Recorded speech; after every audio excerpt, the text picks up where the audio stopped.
Understanding, Hearkening Back To, a dive into language.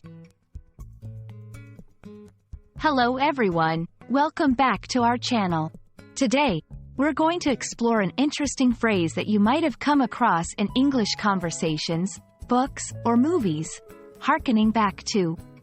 This phrase is a great example of how English can use a combination of words to express complex ideas. Let's dive in and understand what it means, how to use it, and see some examples to clear any doubts.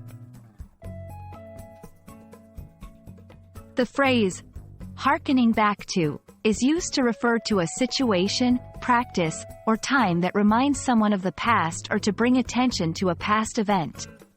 The word, hearken, itself means to listen or to pay attention, which might be a bit confusing since the phrase doesn't necessarily involve listening.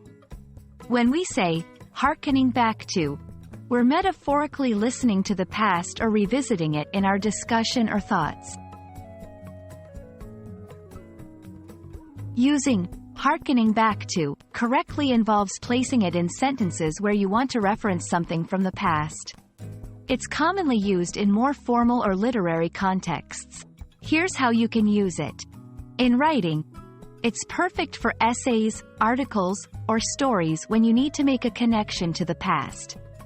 In speech, while it's more formal, it can be used in speeches or formal conversations to sound more eloquent.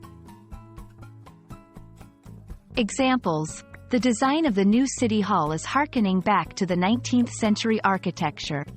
This law harkens back to an older system of governance.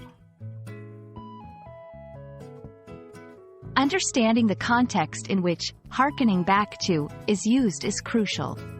This phrase often implies a sense of nostalgia or a desire to connect with the traditions or values of the past.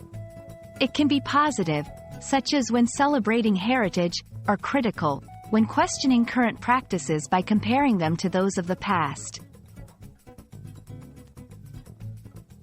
It's also helpful to know some variations or synonyms of the phrase, like harking back to, echoing the past, or reminiscent of.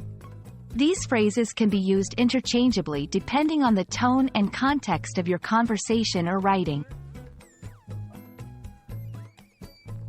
We hope this video has been helpful in understanding the phrase, hearkening back to, and how you can use it to enrich your English language skills. Remember, language is not just about grammar and vocabulary.